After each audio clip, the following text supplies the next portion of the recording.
Welcome to the Transformation for Success Television Network. And this is Dr. Barbara Young.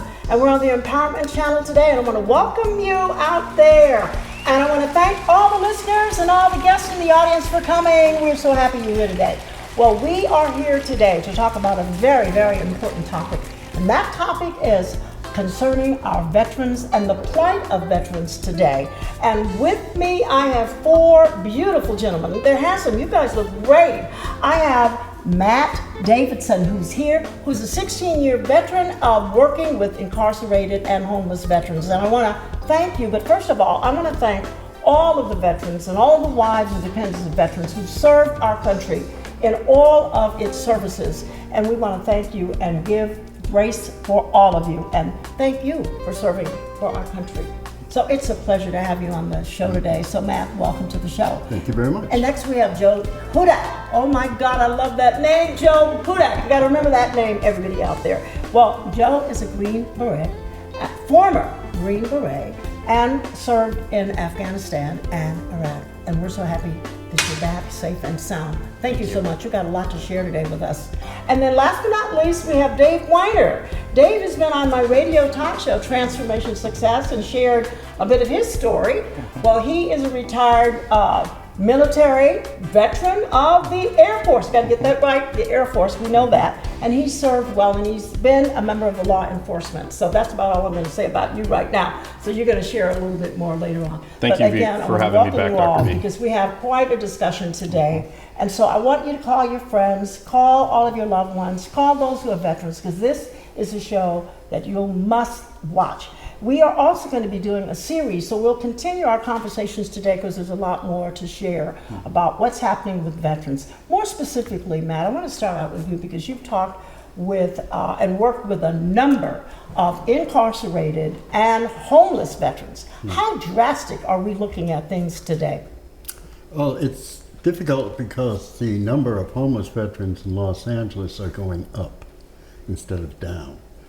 And with PTSD, for example, we have more people going into prisons, veterans. And that's due to drug abuse, alcoholism, and PTSD. So the numbers are not good, but we can't stop working on their behalf and trying to change their lives for them. What actually motivated you to start working with incarcerated veterans and homeless veterans? Well, I was at a loss. I was just getting out of the advertising business, believe it or not, where Wow. I was a creative director for a major agency. And I decided to get out of that and do something that meant something instead of selling toothpaste.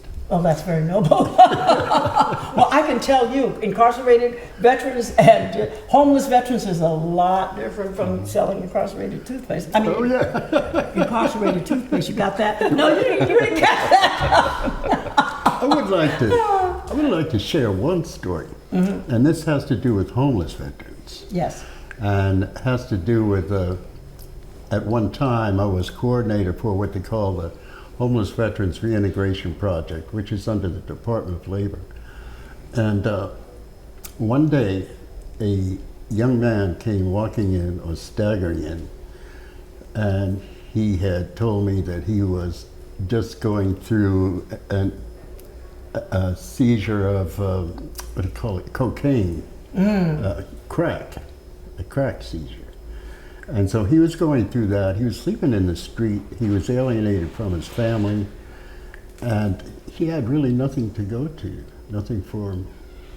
And so he said, I don't care if I live or die. And I told him, I said, I care. And that's where it starts. You gotta care. Absolutely.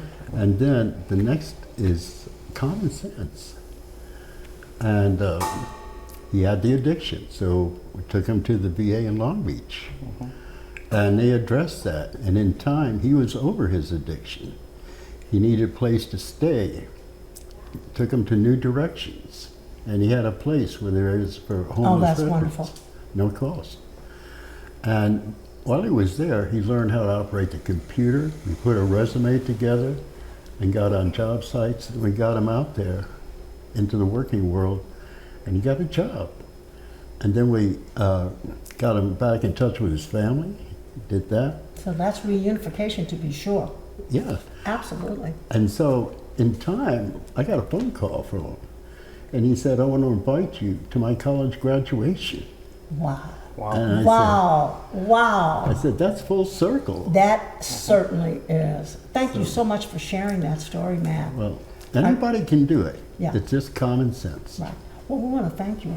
Well, you know, as I was talking to Joe earlier when we were in the green room about some of his experiences serving in Afghanistan and Iraq, share with the listeners and the viewers some of your challenges and what you found that veterans are really dealing with. What happened, and if you can share some of your experiences. Sure. Yeah. One of the things that I was plagued with is when I was in the military, I did my due diligence as a soldier, and I kept trying to be a better soldier, and so I went to a lot of schools, and I went to took challenging positions that made me either more lethal on the battlefield or enabled me to be a better medic and save more lives. That said, when I transitioned out of the military, there wasn't any accreditation for that. You know, I would go to universities and say, hey, I have 5 years of post-secondary didactic training with practical exercise, and they're like, cool, we'll give you all of your physical fitness credits then. I'm like, that really doesn't help out. It's like 5.5 years. It's a master's degree, you know, and we're kind of missing out on that. So the ability to get, you know, accreditation would be really nice for what we do. Okay, so from your experiences, what you feel is that the military offered you an opportunity to get educated in a special sort of area, and then you're not able to translate that area in the working world when you come from the service. Is this something that you think plagues a lot of veterans that happen? Let's just have a discussion about this, because I think, you know, I'm hearing more and more of this. So Dave, your experiences. So, you know, unfortunately, when you talk about suicidal risk factors for veterans, homelessness, joblessness, relationship issues, a lot of those play into the suicide numbers. So, you know, if you can start removing some of those things and give folks educational credit, that may help them get jobs, better schooling, and some other things on the outside when they leave military service. It's sometimes a challenge for our military members, especially if they're dealing with any specific mental health issues, to assimilate back into the civilian world and assimilate into corporate America, for lack of a better term. Which is really weird to me, because being in corporate now for a couple of years, the military skill set, the things that we learn that are translatable, personnel management, adapting to chaotic situations, constantly working at odd hours for whatever the mission is. I think that is something that we're really good at. It's hard to quantify that and list it on a resume in a way that will check the boxes for the HR companies, right? But in the interview process, the vast majority of veterans that I talk to, and now I'm coming from a special operations background, the vast majority of special operators have the ability in the interview process to say, oh yeah, you'd be great at a senior level or mid-level management, because we can do that. It's just getting to that first interview that's difficult. And there are plenty of nonprofits and other organizations that can help to facilitate those veterans. It's just getting the word out there that there are these organizations that need veterans, and the veterans who need to get in these organizations. Yeah. You know, the whole thing seems to me that there isn't something that, and I think this happens with incarcerated individuals as well, there's nothing to complete the continuum that I'm out of the military, I go into this, and then there's a step-by-step process. It's like, I'm out of the military, now you're on your own. It's like you've served, you've given service to your country, and you're just out there. And the things that many of them have experienced on the battlefield or in certain of these countries, they've seen so much that it gets their mindset in a different direction, that maybe they were medicating while they were over in battle or, behind enemy lines, so to speak, that they come back and there's nothing. I mean, I'm frustrated because I'm hearing you, the frustration. What are the answers? What do we need to be doing as a state, the state of California? We have all these homeless veterans. What the heck should we be doing? Right. I mean, we can talk about, I believe in talking about the issues, and the issues are here. Homelessness, incarceration, the fact that your skill set, skill levels that you've attained are not translatable. into the workaday world where you can have a decent living for your family. You're talking about other issues that you come back from what is there? We have the Veterans Administration that's supposed to help veterans. What are they doing their job? They are. Okay. They are. Okay, that's what I want to hear. Okay, you somebody's doing something. You have 3 veterans here that will tell you that the VA is doing their job. The real challenge is, and it's not just up to the VA. It's a very multifaceted, complex problem that has a lot of different components to it. And the reality is that the VA can't do it alone. However, there are a number of grassroots, nonprofit, public agencies that are doing things for veterans. The problem is unfortunately demand sometimes exceeds supply. And that's what you really run into in a lot of these different issues. And these fine gentlemen can probably attest to some of those things. But the reality is the demand definitely exceeds capacity. And the VA has struggled for years to try to address a lot of these issues, the homeless issues, the suicide issues. Recently, the president signed, an executive order, to help speed things along in the efforts of suicide prevention within the Veteran Affairs. But it's really going to take, for lack of a better term, a village to help our veterans when they come back and help them assimilate. And I also think in the corporate world, and you can definitely jump in here, but I think in the corporate world there's definitely a misconception amongst corporate America about how veterans will fit into their organizations. Most folks who've never been in the military don't understand our culture, don't understand some of the subtle nuances. And he highlighted a lot of leadership skills and flexibility and the ability to adapt to austere conditions. People don't realize all those skills are very translatable to corporate America, but because that side of the house isn't familiar with how the military operates, it's just some foreign concept. So what can be done? What can companies do? Companies can. There's a push in corporate America that I've seen personally that there are corporations that want to reach out and learn more about what exactly military people can do, because they know that for time in perpetuity that we have always had great leaders come out of the military. We've had a couple presidents that were the idea that military people can do what you need done. That's cool. And now corporate America is trying to figure out, okay, how do we bridge that gap? So there's organizations that I went through called the Honor Foundation, what really helped me out. There's Your Grateful Nation. These are organizations that are nonprofits that are designed for special operators to be able to translate our skill set into the language of corporate America so that corporate America understands what I can do. Because when I tell you, I led a patrol of Afghan National Army soldiers in combat at night, that doesn't mean anything on a resume. But when I translate that and I say that I've done cross-functional team management, cross-cultural team management. These are buzzwords in the corporate world that we just need. And it's great that I was blessed enough to get an opportunity to go to the Honor Foundation where I was taught this stuff. It was a mini MBA course.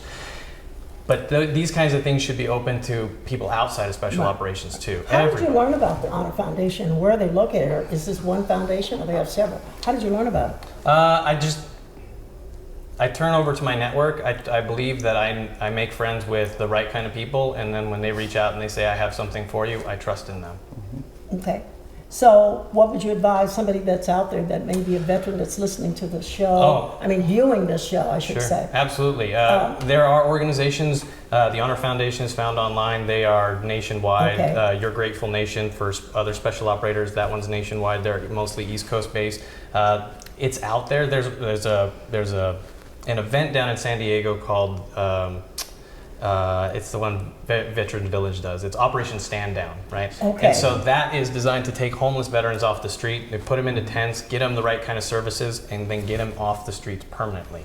Okay. And these kind of organizations have a telephone book with all of the nonprofits that are in there. And literally, it's a telephone book because there's just so many. It's a multifaceted issue that there are so many people that can do just little bits of it. So it seems like what I'm kind of hearing from you too is that people that are veterans who are coming out and who have certain skill sets that are common to the Army or a military particular, the Air Force or the Army, and branch. it's branch. And so then they need to be able to translate that, what they do, into language that fits into the corporate structure. Sure. That they understand this person is marketable, this person is employable, hireable. To be fair, though, when a service member exits the military, they do go when you come in the military, you go through basic training, boot camp, something Right, like that right. to transition you from a civilian Right. to a military person. Right. When you get done, they do the same thing, but it's way more abbreviated, right? Okay. It's like it's a 2-week course on like how to fill out a resume, how to find an Okay. application. Like Okay. that is when these nonprofits need to be brought into these service members that are getting ready to exit the service, right? And in order to do that, the government has to vet these nonprofits and make sure that they're actually legit. Okay, that they're Yes. actually, So right. if there is a list of these nonprofits, I guarantee you it's on backlog right now. But they should be vetting them and Wow. providing these Wow. to service members if they're not already. Wow, that's true. So Matt, from your experiences of dealing with the incarcerated veteran, it's a little difficult because once you're incarcerated and you're trying to make it back into the workaday world, is that held against them because they served their country, but they did something maybe as a result of drugs, and now they're incarcerated? How do they make their way back? Well, first of all, I went into 4 federal correctional institutions in California twice a month. And I worked with the veterans there. We created resumes for them. And then I came up with an idea, because every employment development department has what they call a vet rep. And so you contact that vet rep in where this prisoner is going to be released, and you send him a resume and tell him to start looking for. And he does. Okay. And we've had people placed through these vet reps who are released from prison. And another good story is I had a young man from Nevada who wanted to work prep work in a restaurant. Well, nowadays he's a top chef. Okay, that's great. I mean, so you got to start Yeah. at a lower level and work himself up. Yeah, Okay. and that came through a vet rep also. Okay, so we do want you to know that there are vet reps that can help people who are incarcerated and who want to find a job and a way out. Yeah. So you need to contact your vet rep. Yeah. Okay. You've also talked about there are programs, nonprofit programs, that you can look online, that you can find that will help you redefine what you do that makes you marketable. Am I Yep. summing it up? Okay, Dave, what are you going to say? One of the answers that you can, because I'm a problem solver. You know, Absolutely. Okay, because we can talk about the problem, and I do have a question I want to ask you. But what do we do that, in your mind, how we can make a difference? So- collectively, we all. So you know from our previous radio show, I just recently retired from law enforcement. I formed my own risk advisory firm. One of the, I'm very involved in the veteran community. So in Los Angeles, you have what's called the Veterans Collaborative. That is a promulgation of hundreds of both nonprofit and public organizations all working together to resolve different levels of issues. So some are working on homeless issues, some are working on substance abuse issues, some of them are working on reduction in suicide rates and things like that. Knowing that there's a shortfall within the corporate community regarding veteran culture, I've developed a veteran culture course for corporate companies, just to get them educated a little bit, so when they get a veteran, they don't have to put them in the corner, give them a chair, put them in the corner, because they don't know exactly how that person is going to fit into their organization. They should really stop looking at that. They should really start looking at, what skills that person really brings to the table and how they can help. To what Matt was saying, and in the VA's defense, the VA actually has a program called Veteran Justice Outreach, and they actually also do a lot of outreach to the federal prisons, jails, to help veterans get through their criminal cases and try to help them get back on track. So it's substance abuse counseling or mental health counseling or those type of things to get our veterans back into regular society. But sometimes, if they have significant criminal issues, unfortunately the VA can't provide them housing. So sometimes there are barriers to what the VA can do based on that service member's profile. But if you can help them resolve a lot of those issues, then you start streamlining the process for them to get housing, for them to get counseling, for them to get a job. And that makes it a lot easier. Like I said, everybody levies a lot of, iron sights for lack of a better term, at the VA, but it's really a community that really Right. needs to solve this issue.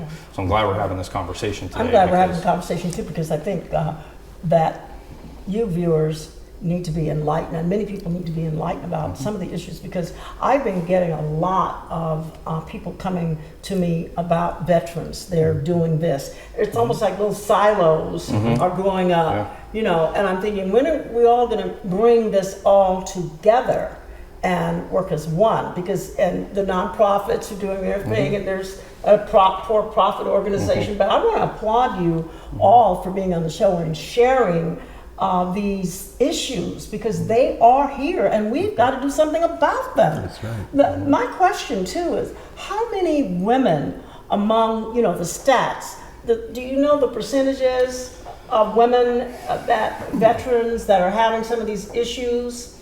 Because I don't want everybody to think it's all males. No, it's definitely. No, So it's definitely, one of the things when I was working with the homeless in San Diego is that in San Diego, at least, the female veterans who were a year out of the service, if they had become homeless within that year, it's almost impossible to get them out. There's so many weird things that happen on the streets to women. It's a terrible thing. So getting right from Jump Street, they can start putting these, especially the female military members, in contact with some of these organizations during their transition out of the military. It would really stem the flow of chronic homelessness among female veterans. At least that was my understanding when I was in San Diego. Well, that was just the question I had, because sometimes, we start thinking male domination, here the military males, but there are a lot of females out there who are coming out and who are struggling too. And just the way that they're homeless is different too, right? So in the Vietnam veterans, they're more like on the streets, kind of homeless, exactly what you think of. My generation, the post 9/11, these are the veterans that they're living in their cars. Okay, So it's a they're whole not actually, different thing. Well, that's interesting. Yeah, you're not getting What homeless do you think? encampments. Because is this a mindset of pre and a different generation? I mean, in terms of, well, see, I have two gentlemen. You were you retired from the Air Force. My husband. That's why I'm loving this in a way, because in honor of my husband Douglas. I hope you're up there watching, but he probably is. Yeah. But he was in the Army and then went to the Air Force, and he served for 21 years. He was in Auschwitz. Oh, so he really? also, he was in 3 wars, and then retired, and then went to work at a military base where he was working on the space shuttle. So he spent a total of 42 years in military. Wow. So yes, and he died 4 years ago. He was almost 90 years old. Wow. So he gave back Good a life. lot, and was and that's why I'm very sensitive to veterans and to the dependents of veterans and wives and so forth. Because one of the things I learned of his experiences, it was a mindset in the set. We could not go see any movies that were violent. We couldn't see, he liked to watch cartoons. Well, yeah. It was refreshing, and he could laugh. And because he'd seen some horrible things. Exactly. And both my children went into the military. My son, military, my daughter. My son was a military police officer, and my daughter went in the military, and she was a platoon leader so the National Guard. So it was like, wow, me? No, thank you. I don't think I would have made it. But it's laudable for all of you that you've given time and you're giving back. Now, I know that we don't have the answers, but basically, what would you suggest for someone if they're having difficulties out there and you're seeing this show? Because we're going to be bringing some more shows about this effort and some of the things that we can do. And I want you to write. But where would they get in touch with you, Dave?